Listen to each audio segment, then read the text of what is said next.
نام خدای مهربان. سلام. تو فصل امتحانات هستیم و خیلی از دوستان از من درخواست داشتن که در مورد موفقیت بیشتر تو امتحانات، حالا چه ذکرهایی هست، چه دعاهایی هست، چه اعمال انرژیایی میتونیم انجام بدیم و از لحاظ متافیزیکی چطور میتونیم تو این زمینه عملکرد بهتری داشته باشیم و حالا ذهنمون، حافظمون، اون ضمیر ناخودآگاهمون، اون ارتباطمون با منبع بی پایان اطلاعات که خب خیلی از مواقع کمکمون میکنه، اون حافظمون، همه اینا بتونه بهبود پیدا بکنه. خب ببینید، ما اول اینکه باید بدونیم که همه چیز از ضمیر ناخودآگاه انسان تو این موارد نشأت میگیره و اثرگذاره. به عنوان مثال، اگر باور شکست، باور این که نمیدونم من همه چی یادم میره، نمیدونم باور این که امتحانمو بد میدم، یه همچین چیزایی توی پس ذهنت باشه، مطمئنا تو زمان امتحانات یا اصلا سر جلسه ذهنت قفل میکنه. خب ذهنت قفل میکنه، بسته میشه، اطلاعات خوب برات یادآوری نمیشه. چرا؟ چون یه باور این شکلی، یعنی یک دستورالعمل این شکلی رو تو توی ضمیر ناخودآگاهت نهادینه کردی که بایستی به اون ترتیب باشه. حالا خوندن ذکر، دعا، حالا اون چیزایی که بهت میگم و تنظیم فرکانس درونیت باعث میشه که تو عملکردت بهتر بشه. خب نمیگم اینا جای مطالعه رو میگیره، نه اشتباه نکن، نه، تو داری عملکرد خودت رو بهتر میکنی و داری کائنات رو، این انرژی هوشمند رو هم در کنار خودت فعال میکنی تا انشالله نتایج بهتری بگیری. خب اول اینکه قبل از اینکه سراغ مطالعه بری، انرژی منفی زدایی خوب انجام بده. اونم چی؟ یه ذکر خیلی خوبی رو برات آماده کردم که فوق العاده است برای کسایی که میخوان ذهنشون باز بشه، میخوان اطلاعات رو بتونن بهتر درک بکنن، حتی بهتر تو حافظه‌شون دسته‌بندی بشه و کلا به قول معروف میگن قفل ذهنشون باز بشه. ذکری که میخوام بهت بگم اینه: یا نور، یا علیم و یا فتاح. خب یعنی سه تا اسماء الحسنا کنار هم دیگه باید بیاری: یا نور و یا علیم و یا فتاح، یا نور و یا علیم و یا فتاح. خب شما اینها رو خب چیکار میکنی؟ اول قبل از اینکه شروع به مطالعه بکنی یا قبل از اینکه اصلا امتحان بدی، خب چیکار میکنی؟ 3 تا نفس عمیق میکشی. حالا اگه بیشتر، اگه ذهنت درگیرتره، بیشتر، یه جوری که به یه آرامشی برسی. شروع میکنی 7 بار 10 بار این ذکر رو میگی. خب و بعد شروع به مطالعه میکنی. این ذکر خیلی من در موردش بررسی کردم. این ذکر برای وقتایی که ذهنت قفل میکنه، مثلا شب امتحان، ذهنت بسته است، ذهنت اطلاعات خوب برات نمیاد، این ذکر خیلی کمکت میکنه که اون دروازه های ذهنیت باز بشه و انرژی خوبی توی این چاکراهای بالایی که حالا بهت میگم توی این زمینه خیلی اثرگذارن جریان پیدا بکنن. متوجهی؟ پس این ذکر رو حتما برای خود داشته باش. جز ذکرهاییه که بعد تو روزهای امتحانات خیلی بگی، یا روزایی که مطالعه میکنی کلا این ذکر خیلی خوبه. اگه از اون آدمای استرسی هستی، خب بهترین کاری که میتونی بکنی اینه که شب امتحان یا روز امتحان بعد چیکار بکنی؟ یه تشت آب نمک درست بکنی، پاهاتو بذاری توش، تا اون انرژی منفی ترس و اضطراب ازت دور بشه. این خودش خیلی کمک کننده است و کمک میکنه که اون آرامش رو داشته باشی و وقتی هم آرامش داشته باشی، ناخودآگاه، حافظت و تمرکزت، همه اینا بهتر میشه. مورد بعدی که اینم خیلی اثرگذاره اینه که شکرگزاری کنی به خاطر مثلا حافظه خوبت. خب دارم در واقع یه تکنیکی بهت میگم که دو جنبه کمکت بکنه، یعنی خودت هم تلقین بکنی که حافظت خوبه. این خیلی مهمه و اثرگذاره. بگی خدایا شکرت به خاطر مطالبی که خوندم و یاد گرفتم. خدایا شکرت به خاطر اینکه همه درسامو بلدم. خدایا شکرت به خاطر اینکه ذهن من رو تیز میکنی. خدایا شکرت که همه مطالب رو به خوبی به یاد میارم. باور کن این مسائل معجزه میکنه و حالا امتحان کن، یه بار قبل شکرگزاری کن و بعد برو سر امتحان، ببین واقعا متفاوت هستی یا نیستی. حالا ما اینا رو اصلا زمانی که ما درس میخونیم مثلا این چیزا رو کلا نمیدونستیم، اما متاسفانه بازدهیامون خیلی پایین بود. مطالعه زیاد بد میکردیم ولی خب با این حال بازدهیمون پایین بود، به خاطر اینکه این مسائل رو بلد نبودیم. حالا توی بخش دوم میخوام برم سراغ چاکراهایی که تو این زمینه نقش دارن توی یادگیری، توی جذب نمره خوب و توی عملکرد خوب توی امتحان همینا میتونن برات موثر باشن. از لحاظ انرژیایی و فرکانسی که نگاه بکنیم خب یک سری از چاکراهای ما توی این زمینه موثرترن. حالا من بهت میگم که هر چاکرایی چه نقشی توی این پروسه ها داره، دیگه خودت میتونی متوجه بشی که نقطه ضعفت کجاست. خب و میفهمی خب این چند روز باید اون بیشتر کار بکنی دیگه، روی اون چاکرا باید بیشتر وقت بذاری و پاکسازیش بکنی، یا اون ذکری که بهت گفتم رو بیشتر بخونی. حالا ذکرش هم جداگانه بهت میگم. و از این در واقع فرصت باید استفاده کنی تا اون زمینه‌های ذهنیت بهبود پیدا بکنه و بتونی عملکرد بهتری داشته باشی. اولین چاکرایی که خیلی تو این زمینه موثره چاکرای چشم سوم یا همون پیشونیه که بین دو ابروی یه انگشت بالاترین جا قرار داره. خب ببین، چشم سوم مربوط میشه به درک، نمیدونم حافظه، یادآوری مطالب، تحلیل ذهنی. چرا؟ چون چشم سوم مرکز پردازش ذهنیه. متوجه؟ خیلی مهمه واقعا توی درس خوندن.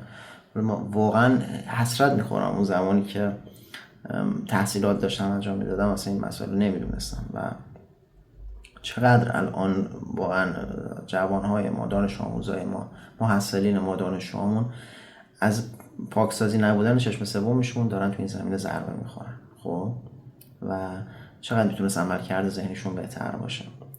چشم سوم وقتی بازتر باشه، پاکتر باشه، توانایی چشم سوم دوستان با فرق میکنه با پاکسازی چشم سوم. تو وقتی که چشم سوم تو این چاکرا رو پاکسازی کنی ولی دلت نخواد که در واقع توانایی چشم سومت فعال بشه، اون اتفاق برات نمیفته. این انرژی درونت خیلی هوشمنده، نگران از این بابت نباش. حالا ممکنه یه سری خوابای شفافتر ببینی یا یه سری مسائلی که خب اون چیزی طبیعیه، یعنی انسانی اگر بودی که نرمال بودی خب این اتفاقات برات میافتاد، پس مشکلی نیست. خب ببین، پس این شد چشم سوم تو این مسائل. ببین اکثر چیزایی که به درس مربوطه توش این چاکرا بسیار بسیار مهمه. خب پس میریم سراغ پاکسازیش. پاکسازیش چجوریه؟ نور آبی پررنگ رو خب توی این ناحیه تجسم میکنی که داره میچرخه. حالا میتونی ذره بزرگتر تجسم کنی، مثلا کل پیشونی و این ناحیه رو مثلا بگیره. و ذکری هم که تو این زمینه کمکت میکنه ذکر یا علیمه. یا علیم. خب این ذکر برای کساییه که تو این زمینه ها مشکل دارن، توی درک، توی تحلیل، پردازش ذهنی. ببین ذکر باز شدن چاکرا چشم سوم، حالا چیزای دیگه من تو ویدیو جداگانه توضیح بدم. متأ ذکری که تو این زمینه کمکت میکنه و مربوط میشه به چشم سوم یا علیمه. متوجه شدی؟ پس اینها رو با هم دیگه قاطی نکن. داستان پاکسازی چاکراها یه چیز دیگه است. اینجا ما میخوایم پاکسازی کنیم و انرژی بدیم به چاکرا برای یادگیری، برای موفقیت‌های امتحانی و درسمون. اینا رو با هم دیگه مخلوطش نکن. مورد بعدی برای کسایی که سر جلسه خصوصا یا اصلا برای خوندن برای امتحان کلا استرس میگیرتشون، دست و پاشون رو گم میکنن، نمیدونم ذهنشون قفل میکنه، میترسن، یه همچین حالتایی پیدا میکنن، خیلی نگران میشن شدید. شاید باورت نشه تو این زمینه باید روی چاکرای خورشیدیت خیلی تمرکز بکنی. تو چاکرای خورشیدی تو این زمینه ضعف داره و حالا بهت میگم چجوری به قول معروف فوری فوتی تو این زمینه تقویتش بکنی. ذکری که تو این زمینه هستش باید یا قهار رو بگی، یا قهار. خب و میتونی تجسم نور طلایی رنگ کنی تو ناحیه چاکرای خورشیدی که خوب پایین قفسه سینه است. یا همچین ببین مثلا اینجا یه قفسه سینه من تمام باشه، این ناحیه اینجا تجسم میکنی که نور زرد رنگ خیلی زیبایی داره پخش میشه و تلالو پیدا میکنه و کل نواحی اون چاکرا رو پوشش میده. پس ذکرش هم بهت گفتم، تجسم مدیتیشن پاکسازیش رو هم بهت گفتم مشکلت اگر اون تو این زمینه ها هست که خب خیلی ها اینجوری هن، یعنی یه اضطراب پنهان شدید پیدا میکنن که هم به قول معروف عملکردش خودش 50% میاره پایین و میتونه تو این زمینه پس براشون خیلی مهم باشه. مورد بعد برای افرادی که حالا شاید استرسشون کمتره، شاید مطالعه هم دارن ولی خوب نمیتونن مطلب رو منتقل کنن تو جلسه امتحان، حالا چه امتحان کتبی باشه چه شفاهی باشه. اینها توی انتقال، بیان افکار، بیان مؤثر، اینجور مسائل مشکل دارن. کتبی باشه یا شفاهی باشه گفتم هیچ تفاوتی نمیکنه، توی انتقال مشکل دارن. خب این افراد باید برن سراغ چاکرای گلو. چاکرای گلو مسئوله. خب فکر نکن چاکرای گلو فقط در مورد حرف زدن یا مثلا تولید صوت، نه، انتقال هم هست، انتقال افکار هست، انتقال اطلاعات هست، بیان مؤثر خصوصا بسیار بسیار مهمه این چاکرا. خب ببین، ذکری که برای این قضیه باید به کار ببری ذکر یا مبینه، یا مبین. خب و تجسمی هم که میتونی بکنی نور آبی کمرنگ یا آبی آسمانی رو تو این آیه تجسم میکنی که داره میچرخه. برای تجسم هم که حالا برای مدیتیشنش در میگم، برای تجسم برای مدیتیشنش یه 10 تا نفس عمیق میکشی، به حالت آرومش میرسی، با ذهن آروم تجسم میکنی که این آیه داره اون رنگ، داره اون انرژی، اون رنگ، انرژی که در واقع رنگ آبی نیلی داره، متوجهید؟ اون انرژی که تو این ناحیه هست اون رنگ رو پیدا کرد دوستان، متوجهید؟ حالا من یه موقعی شاید حواسم نباشه اشتباه بگم، یه وقت اشتباه برداشت نشه، انرژی این ناحیه رنگش آبی نیلیه به خاطر اون فرکانس خاصش، متوجهید؟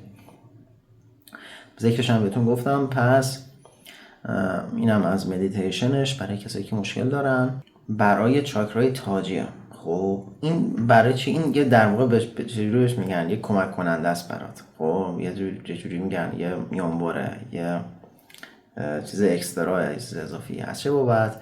از بابت این که این چاکرا وظیفه الهامات رو داره. خب وصل شدن به الهامات آگاهی، الهامات خصوصا ناگهانی. دیدی مثلا یه موقعی جواب میرسه به ذهنت، برای خیلی پیش اومده دیگه، مثلا هر چی فکر میکنی یادت نمیاد، یهو ناگهان اون مثل یه جرقه جواب میشینه تو ذهنت. اون کار چاکرای تاجیه.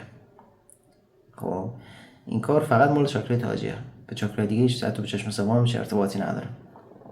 خاطر اینکه اون الهامات وصل میشه به منبع آگاهی، اتصال به منبع آگاهی با چاکرای تاجیه. و حالا چرا کسایی که چاکراشون کار میکنن توی امتحانات خیلی عملکرد بالاتری دارن؟ ببین تو تصور کن اگه همه اینا مثلا پاکسازی شده باشه، خب تو چقدر به قول معروف دهیچ از بقیه جلوتری، چه توی یادگیری، چه مطالعه، چه زمانی که میخوای داری امتحانش رو میدی. این چاکرام اگه میخوای بهت کمک بشه، یعنی الهامات خوبی هم دریافت کنی، جواب رو مثلا به ذهنت برسه، یا کلا از منبع آگاهی هم استفاده بکنی، شاید چیزی رو تو خودت ندونی ولی دریافت بکنی جواب، این خیلی موقع اتفاق میفته دوستان. اگر خصوصا باورش داشته باشی برات اتفاق میفته. اگر میخوای تو این زمینه رشد بکنه باید چاکرای تاجی کار بکنی. خب میگم چاکرایی که میگم میخوای پاکسازیشون بکنی، خوب فرکانسشون هم گوش بکنی. حالا ببین چه گلویی که بهت گفتم، چه چشم سوم، چه خورشیدی، فرکانسشون رو گوش کن، ذکرش هم بگو، تجسم هم بکن. خب ذکرشون مخصوصا، ولی خب فرکانسشون رو میتونی گوش کنی، خیلی هم عالیه، خیلی بهتره. برای اینم فرکانس چاکرای تاجی خیلی خوبه. و ذکری که باید تو این زمینه بگی ذکر سبحان الله. توجه، ذکر مخصوص پاکسازی چاکرای تاجی این نیست، ولی ذکری که کمک میکنه که اتصال پیدا بکنی با منابع آگاهی اینه، ذکر سبحان الله. خب و تجسم هم میتونی بکنی که نور بنفش رنگ بالای سرت، یعنی بالاترین ناحیه جمجمت اونجا در حال چرخشه. اینم در مورد مدیتیشنش که خب حالا مثلا میتونید مدیتیشنایی که گفتم میتونید روزی 10 دقیقه رو قبل از امتحان یا مثلا قبل از درس خوندن همینا داشته باشی، خیلی کمکت میکنه که آرامش بهتری داشته باشی و بتونی ریلکس تر این فشاری که این روزا بهت میاد رو بگذرونی. یه روزایی برای آدم تحت فشار میشه. من خودم یه سری مثلا هفته پیش که مشکلات برام پیش اومده بود که به شدت فشرده، باید از صبح تا آخر شب مشغول بودم. یه روزایی اینجوری پیش میاد و انسان باید آماده باشه و این مواقع رو بگذرونه به کمک خداوند. نماز بخون، نماز خیلی کمکت میکنه. به قول معروف خداوند میگه کمک بگیرید از نماز و از صبر، صبور باش تو این دوران، شاید یه سری تفریحاتت باید کمتر بشه و همچنین از نماز هم کمک بگیر تا انشاءالله بتونه نتایج بهتری بگیری، یه روحت انرژی بگیره. ذکرایی هم که بهت گفتم هم میتونی بخونیم تا انشاءالله بهت کمک بشه و بهترین نتایج رو بتونی دریافت. حالا این چاکراهایی که بهت گفتم مثل ستونهای یادگیری هستن. اگر که همشون متعادل باشن و درست باشن، ذهنت اصلا تبدیل میشه به یه کامپیوتری که همه چیزو خیلی عالی و خوب دریافت میکنه، پردازش میکنه و تو زمان ارائه یا مثلا امتحان تحویل میده. متوجه شدی؟ یه آیه‌ای هم هست که کلا برای رفع لکنت، برای یادآوری، برای حضور ذهن، این آیه هم خیلی خوبه. خب اگه موقعی کم آوردی یا دیدی مثلا ذهنت نمیکشه، این آیه هم خیلی خوبه. بعضی فکر میکنن فقط برای سخنرانیه، مثلا سخن گفتنه، بیشتر توی این موارد به کار میره، ولی خب توی در واقع انشراح سینه و باز شدن اون گره های ذهنی هم خیلی کمک میکنه. رب اشرح لی صدری و یسر لی امری واحلل عقدة من لسانی یفقهوا قولی. شاید تو سخنرانی ها شنیده باشید، ولی هست جز آیات قرآن و این هم خیلی میتونه کمکتون بود. انشالله که موفق باشید. حتما مدیتیشن داشته باشید، چون خیلی دارید از ذهنتون کار میکشید و ذهنتون احتیاج به اون سکوت داره، احتیاج به این داره که مقدار انرژی جذب کنه، احتیاج به این داره که به قول معروف یه ریستی بشه. مدیتیشن سعی کنید داشته باشید، سعی کنید آرامش خودتون رو حفظ بکنید، یه پیاده روی هم داشته باشید، خیلی کمک میکنه و انشالله که خداوند کمکتون کنه که بهترین نتایج رو داشته باشید. در پناه خداوند نور و صفا باشید. فعلا خدا نگهدارتون.